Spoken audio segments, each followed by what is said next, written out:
Assalamualaikum. Kami merupakan ahli kumpulan 8 daripada khusus UQU 10702 iaitu penghayatan etika dan peradaban akan membuat satu sketsa tentang cabaran kelestarian etika dan peradaban di negara Malaysia.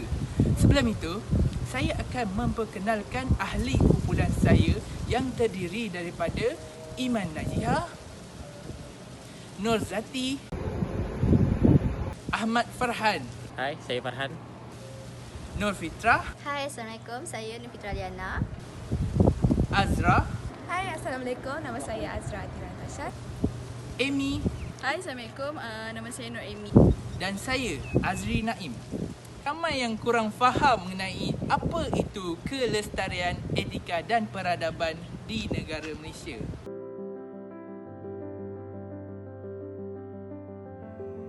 Okey, yang pertama, etika merupakan satu cabang falsafah yang membabitkan, menyusun, mempertahankan dan mencadangkan kelakuan tertentu. Manakala kelestarian adalah keupayaan mengekalkan sesuatu, memastikan kewujudan atau memanjangkan.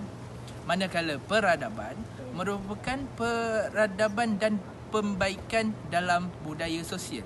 Ia juga merujuk kepada kehalusan tata susila dan keluruhan kebudayaan sesuatu masyarakat.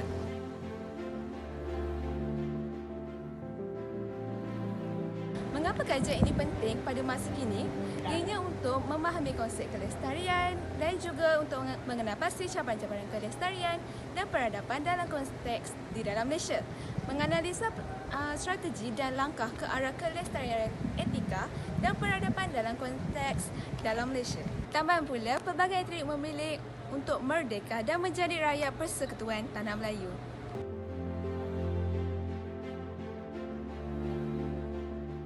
Yang pertama, untuk mengenal pasti cabaran-cabaran kelestarian, etika dan peradaban dalam konteks di Malaysia. Contohnya, cabaran melalui ekonomi, iaitu disebabkan pemikiran etika tinggi berlaku apabila seseorang individu itu bebas daripada kepentingan peribadi dan pihak lain. Seterusnya, tujuan yang kedua adalah memahami konsep kelestarian, etika dan peradaban secara umum untuk memenuhi keperluan hari ini tanpa menjejaskan keperluan generasi yang akan datang. Okey, untuk tujuan kajian yang ketiga iaitu mengaplikasikan strategi dan langkah kelestarian etika dan peradaban.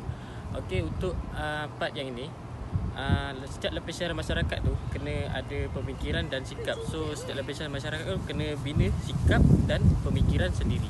Jadi, untuk mencapai keazaman politik dan pemartabatan etika dan peradaban, setiap individu kena ada 3 perkara.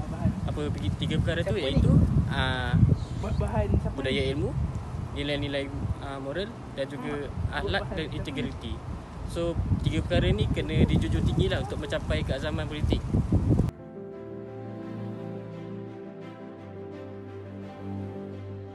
Antara isu dan cabaran yang terdapat dalam tajuk ini ialah isu politik seperti kepimpinan negara yang lemah. Sebagai contoh, kegagalan kepimpinan di beberapa negara kebanyakan yang disebabkan oleh nilai keadilan yang lemah. Dapat pelbagai sumber menyatakan isu-isu ketidakadilan seperti pengisian keadilan sosial, amalan rasuah yang akan semakin meningkat di tahap dua jangka, terutamanya setelah hilangnya COVID-19. Isu yang saya akan ceritakan ialah isu ekonomi.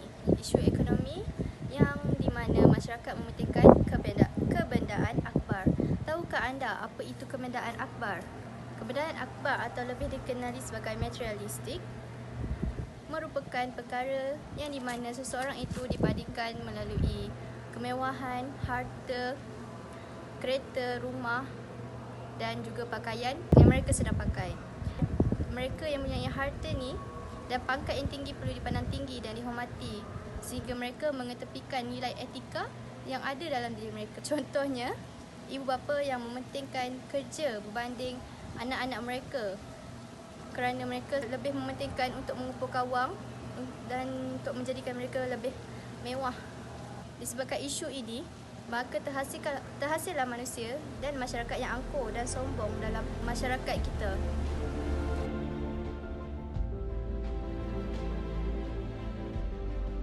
Malaysia masih bergedut dengan perkembangan generasi yang semakin hari semakin kurang dari segi etika dan peradaban.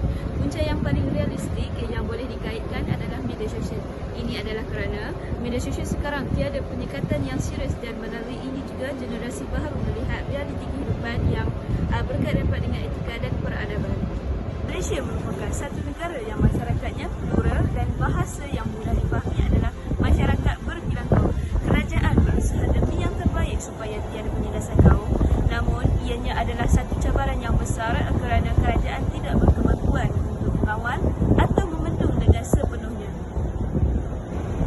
Okey, ini adalah cadangan yang boleh diusulkan bagi membentuk negara yang kehidupannya penuh dengan etika dan peradaban.